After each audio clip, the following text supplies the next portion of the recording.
여러분 안녕하십니까? 오늘 네트워크 특별 대담 순서로 김영기 서울시의회 의장 함께합니다. 안녕하세요. 안녕하세요. 네, 교통방송 TBS에 대한 서울시 지원을 중단하는 조례안이 최근에 통과됐습니다. 조례안의 핵심 내용부터 말씀해 주시죠. 조례안의 핵심 내용은 딱 한 줄입니다. 지금까지 교통방송에 지원해주던 서울 세금을 2024년 1월 1일부터는 중단하겠다. 이게 핵심 내용입니다. 이유는 간단하죠. 교통방송이 교통방송으로서의 수명을 다했습니다. 사회에 필요한 역할과 기능이 종료됐습니다. 따라서 세금을 투입할 이유가 없습니다. 두 번째는 그동안 교통방송은 공영방송으로서의 기능을 제대로 못했습니다. 이른바 공정방송을 실현하지 못했죠. 이것을 이제는 개선하기 위해서 교통방송에 대한 지원을 중단하게 된 것입니다. 네, TBS 측과 야권의 반발도 큰 것으로 알고 있는데요. 국민의힘 주도로 이번 조례안이 통과됐습니다. 어떤 의미를 가지고 있는 걸까요? 교통방송의 주주는 서울시민입니다. 서울시민이 교통방송 제대로 일 못했다. 제대로 역할과 기능을 하지 못했다.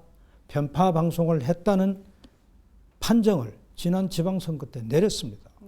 거기에 맞게 서울시의회가 나선 것입니다. 시민의 뜻을 받든 것입니다. 이걸 만약에 하지 않으면 배임이고 직무유기죠. 서울시의회는 시민의 명령을 따랐다. 시민의 부름에 부응했다. 이렇게 자평하고 싶습니다. 네, 이 조례안이 통과된 이후에 TBS는 앞으로 어떻게 되는 건가요? 독자 생존의 길을 걸어야 되겠죠. 다시 말씀드리면 이번에 TBS에 대한 지원을 중단하는 것은 TBS가 독립 경영을 하라는 것이고 경영의 자율성을 확보해주고 다시 정의를 내리면 TBS 독립조례다. 이렇게 정의를 내릴 수가 있습니다. 서울시로부터 경영의 간섭, 편성의 자율성을 확보하라는 것입니다. 이게 얼마나 좋은 조례입니까? 방금 말씀하신 것처럼 TBS에 1년의 유예 기간을 둔 셈인데 만약 이 기간 내에 진행자 교체라든가 대대적인 변화가 있을 경우 그 지원이 계속 유지가 되는 그런 여지가 남겨 있는 걸까요? 현재는 없습니다. 2024년 1월 1일부터 이제 지원이 중단됩니다. 따라서 그것은 그 이후에 TBS에서 알아서 판단할 문제이지 저희 의회는 거기까지는 검토하지 않고 있습니다. 네, 이태원 참사와 관련해서도 얘기를 좀 나눠보겠습니다. 서울시와 책임자들에 대한 비판이 커지고 있습니다. 이런 말이 있습니다. 전쟁에 실패한 지휘관은 용서할 수 있어도 경계에 실패한 지휘관은 용서할 수 없다. 즉 이번 이태원 사고는 첫째 예측의 실패고 두 번째는 보고 체계 시스템의 불비입니다. 즉 경계를 잘 못한 것이죠. 여기에 대해서 엄정한 시민의 심판을 받아야 되고 당연히 책임질 사람은 책임을 져야 합니다. 네, 서울시의회에서도 이태원 참사와 같은 일이 반복되지 않도록 조례안을 신설한다고 들었습니다. 어떤 내용을 담고 있나요? 저희들은 이태원 그 참사가 발생하자마자 일본의 효고현의 아카시시에 불꽃놀이 축제 때 압사 사고가 났었습니다. 그 조례를 검색하고 찾아서 바로 준비를 했고, 즉 주최 측이 없는 행사에 대한 그 대책을 마련하기 위해서 조례를 만들었고, 그 조례의 이름이 다중운집 행사에 관한 안전에 관한 조례 이렇게 명명을 해서 현재 시의회에 발의해 놓은 상태입니다. 즉 헬로윈 그 축제 같은 행사를 하더라도 시장이 시민의 안전에 관한 대책을 수립하고 준비를 해야 한다. 반드시 해야 한다 하는 그런 내용을 담고 있습니다.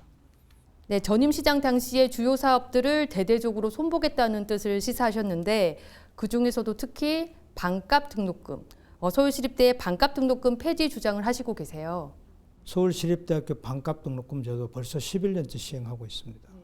서울 시민의 세금이 약 7천억 원이 투입됐습니다. 그 결과는 어떻습니까? 시립대학교의 대학 순위가 500위에서 800등으로 떨어졌습니다. 휴학률도 높고 자퇴율도 높습니다. 이 모든 문제가 함축적으로 담겨 있는 이 포퓰리즘 정책 우리 의회가 정비하겠다는 것입니다. 사실은 시장이 먼저 하고 나서야 되는데 의회가 먼저 나선 배경에는 시민의 엄중한 명령이 있었기 때문에 하는 것입니다. 두 번째는 이 시립대학 반값 등록금 제도는 시립대학 학생들도 불만족입니다. 교원들도 불만족입니다. 왜? 학교 현장에 재투자가 안 되고 학교 교육의 질이 하락하기 때문에 그렇습니다. 네, 또 서울시 교육청 예산 편성과 관련해서도 비판을 하시고 있잖아요. 지난 7월에 추경을 제출했는데 추경이 무려 3조 7천억 원인데 그중에 2조 7천억 73%를 은행에 넣어두겠다는 것입니다. 예산안이라는 것은 집행을 하기 위해서 편성하는 건데 은행에 넣어두겠다는 예산 편성안을 갖고 왔습니다. 그런데 우리 서울 교육 현장 그 일선 학교에는 아직도 예산 투입을 필요하는 것이 무수히 많습니다. 화장실, 뭐 냉난방 등등 참 많은데 우리 의원들이 일일이 현장을 찾아다녀서 필요한 예산을 확보해서 통과시킨 바가 있습니다. 그래서 이게 바로 잡았고요. 또 하나는 서울시 교육청이 안고 있는 가장 큰 문제가 기초학력 저하입니다. 서울 아이들의 학력이, 학생들의 학력이 어느 수준인지 아무도 모릅니다. 그런데 분명한 것은 학력이 저하됐다는 것입니다. 그래서 이 기초학력을 정확하게 평가하기 위해서 예산 30억 원을 편성해서 확정시켜줬습니다. 교육감도 동의했습니다. 그런데 2달이 지나도록 집행계획을 갖고 오지 않고 있습니다. 네, 끝으로 하반기 의정활동에서 주력할 부분이 있다면 어떤 부분인지 말씀 부탁드리겠습니다. 의회는 역시 견제와 균형의 원리에 입각해서 집행기관인 서울시청 그리고 서울교육청에 대해서 면밀히 우리 의회가 승인해준 예산을 제대로 쓰는지 살피는 것입니다. 한 건 한 건 아주 면밀히 따져서 시민의 세금이 새지 않도록 철저한 노력을 다하겠다는 말씀을 드리고요. 두 번째도 역시 시청과 교육청의 개혁을 꾸준히 진행해 나갈 것입니다. 이제 저희 의회가 출범한 지 5개월 차입니다. 아직도 전임 시장, 현재 교육감이 잘못 만들어내 놓은 조례, 즉 제도와 예산 아주 많이 있습니다. 하나하나 따져서 개선해 나갈 계획입니다.